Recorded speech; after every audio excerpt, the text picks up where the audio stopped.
Chapter 6. Stability. Drive out the markers and out goes stripe, color, and inserts are ended.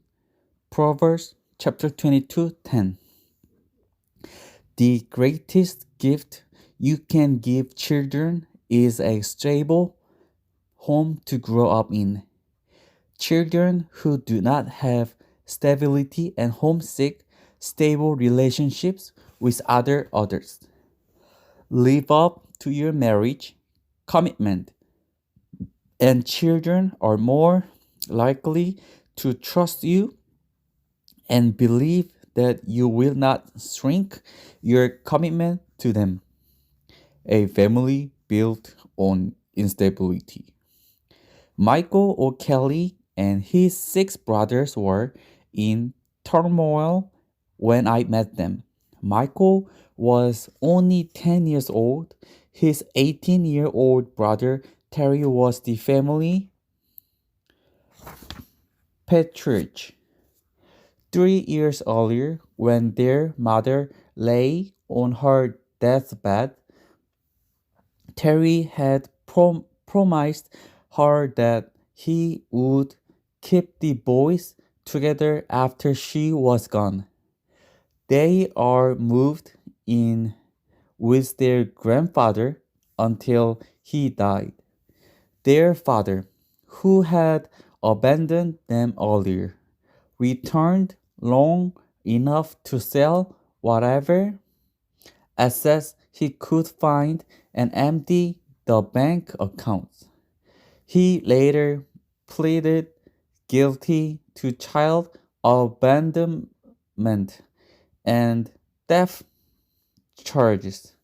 The boys were left without enough money to bury their grandfather or pay their mother's medical bills. So Terry and 16-year-old Tommy dropped out of high school to get jobs and keep the boys together. The local media began to tell the story of the brothers' commitment to one another, and the community reached out to them with donations. I read about the O'Kelly brothers in the newspapers, and I wanted to help. I thought the younger boys might do well in our foster home, but because of the vow Terry had made to his mother, he didn't want them to move. I contacted the O'Kellys and got to know them.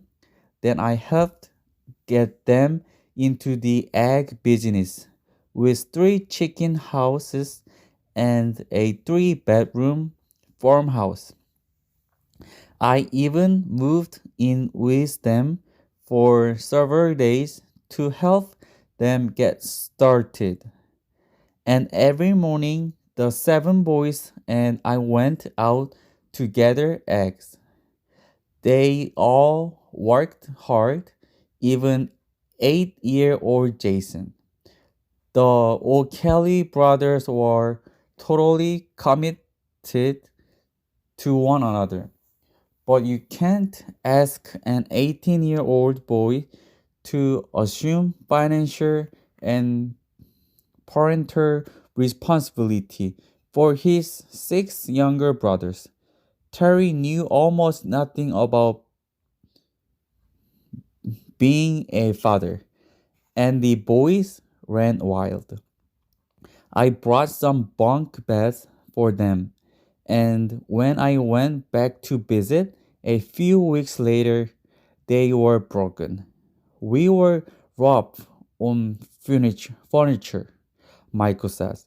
Looking back, with the help of a Chick-fil-A operator, we got a Chevrolet Suburban for the boys so they could all fit in one vehicle. By Thanksgiving of that year, they had traded the Suburban for a Camaro, and a pickup truck. They were more interested in meeting their personal desires than their needs. They were typical boys with no others to rein them in. All the time, however, they continued to work hard in the egg business.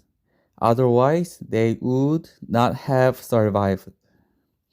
When a fire in one of their hen house put the boys out of business, Terry and Tommy found jobs. Terry in a poultry processing plant and Tommy as a diesel mechanic. That left the younger boys with even less supervision.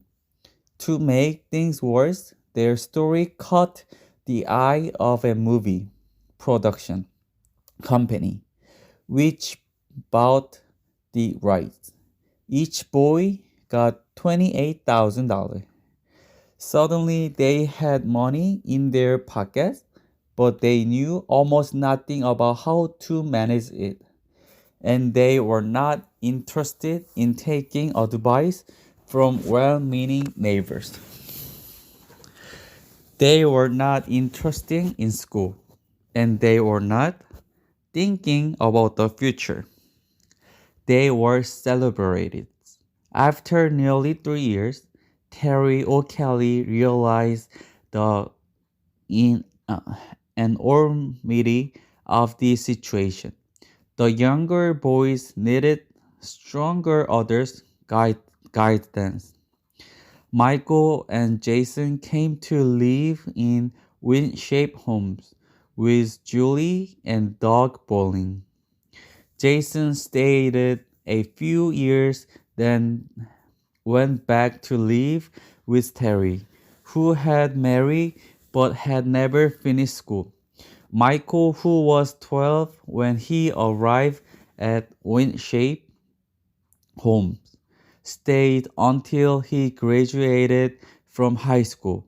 He is now married with 3 children and he reflects on his years with Julie and Doug.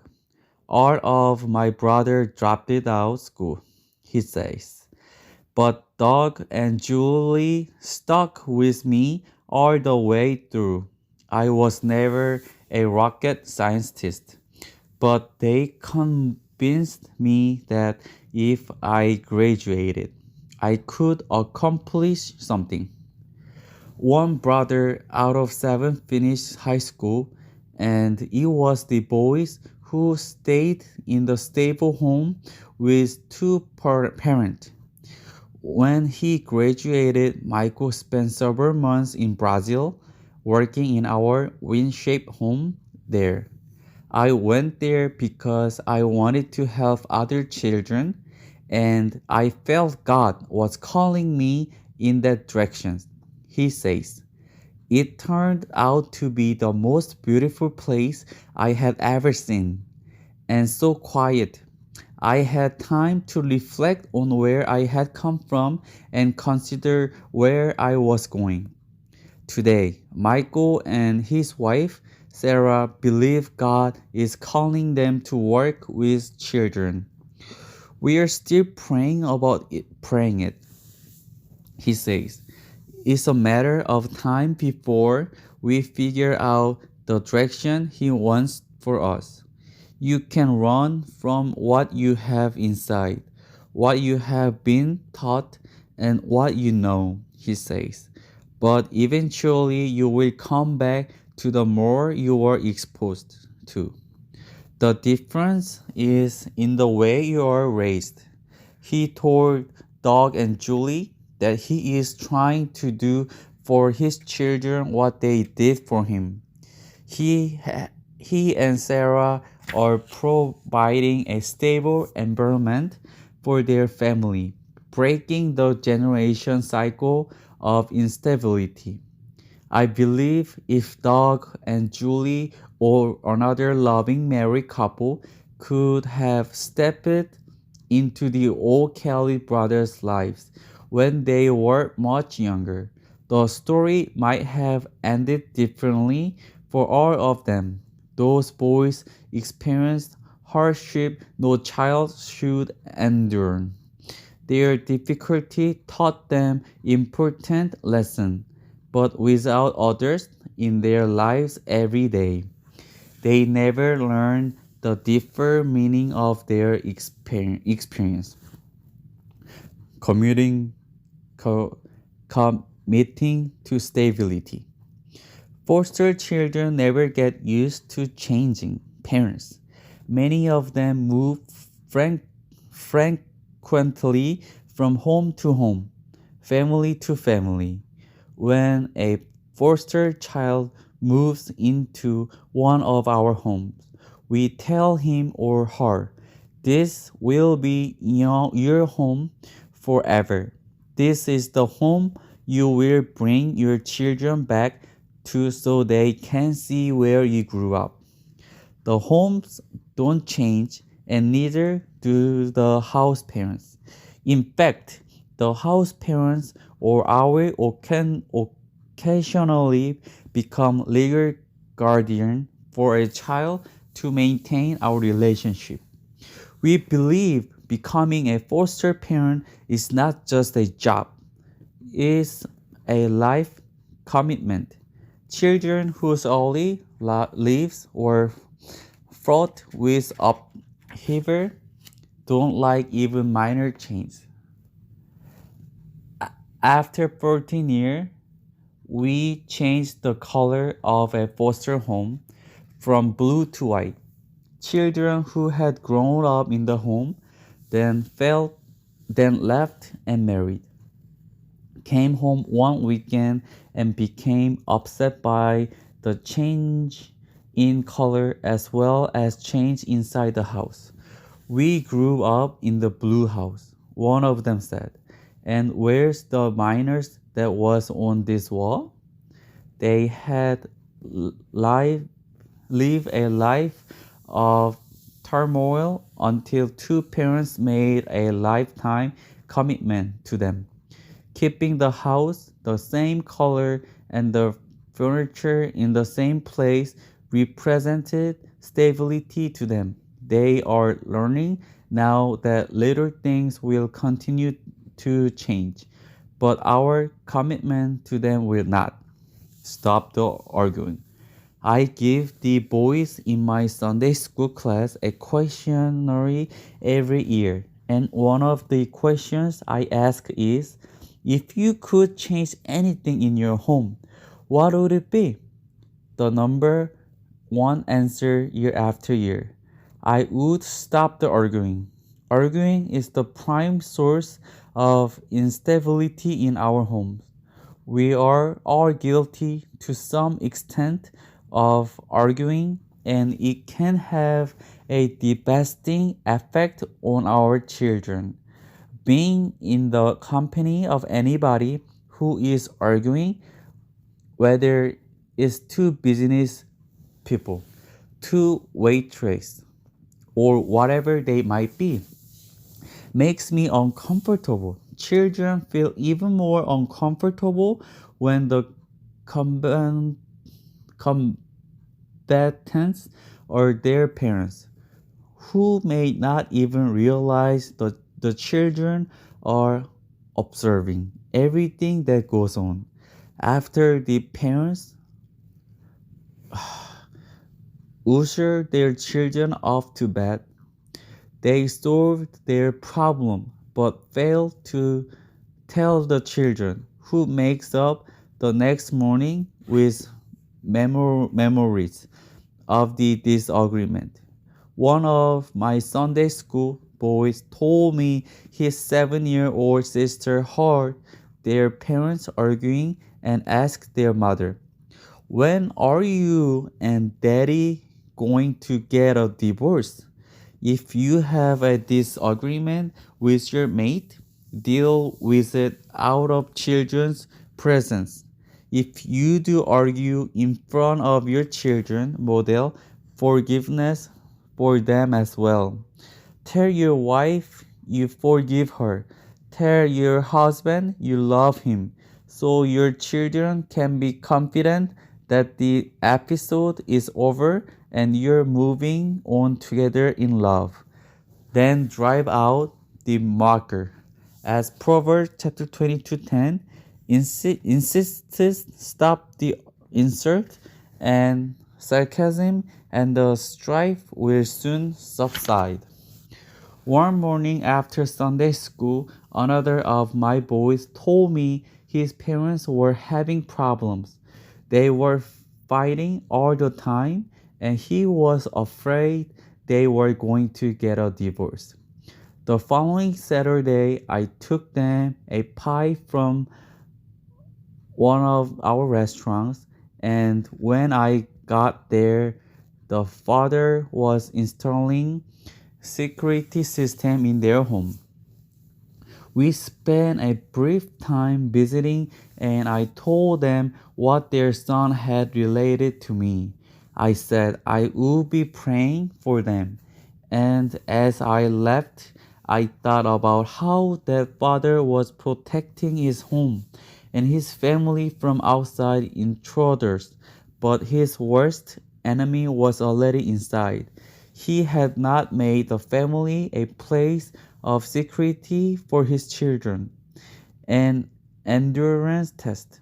The arguing in many marriages begins, I believe, because young people believe the goal of marriage is happiness.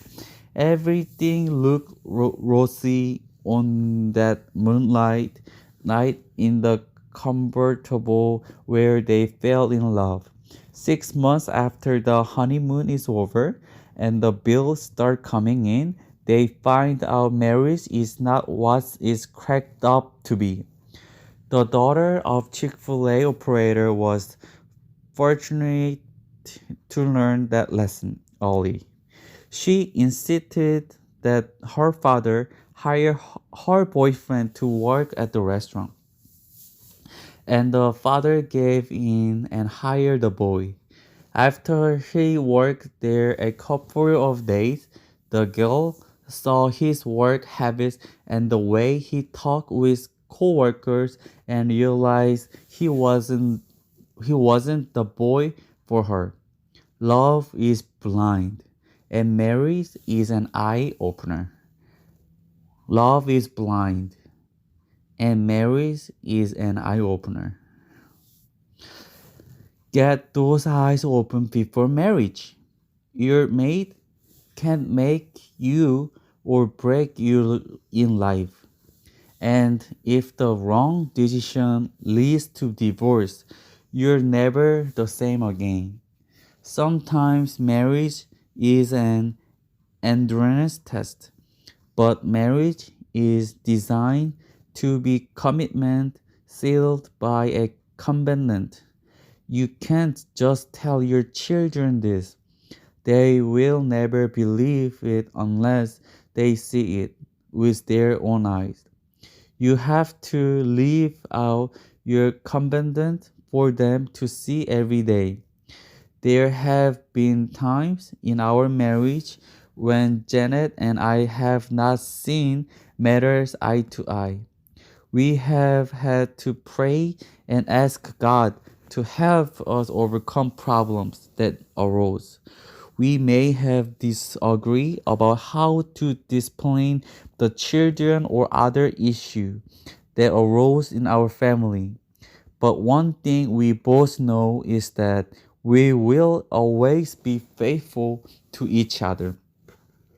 We modeled our faithfulness before our children, and now they practice faithfulness with their spouses. I believe our 12 grandchildren, having lived with faithful parents, will be faithful to their spouse as well, maintaining stability in the mindset midst of turmoil. In some circumstance, husbands or wives may be called to faithfulness and forgiveness way beyond what they think they can handle. I was riding my motorcycle one afternoon and I stopped to watch a little league baseball game. I knew some of the boy playing and I found a seat beside a woman I knew who had three sons. We talked for a while and she told me she was about to file for divorce. I know he's running around on me, she said. I asked her to think seriously about what she was doing, to consider the children, who ranged in age from 9 to 7. If he's running around on you and you're going to be separated and eventually divorced, I said, then he's going to have the same right as you for visiting the children.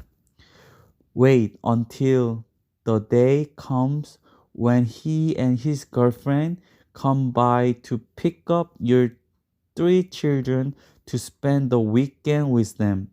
How are you going to react to that?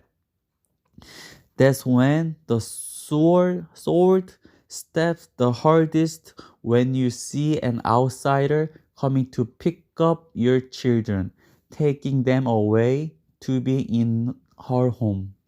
I absolutely con- condemned what her husband was doing.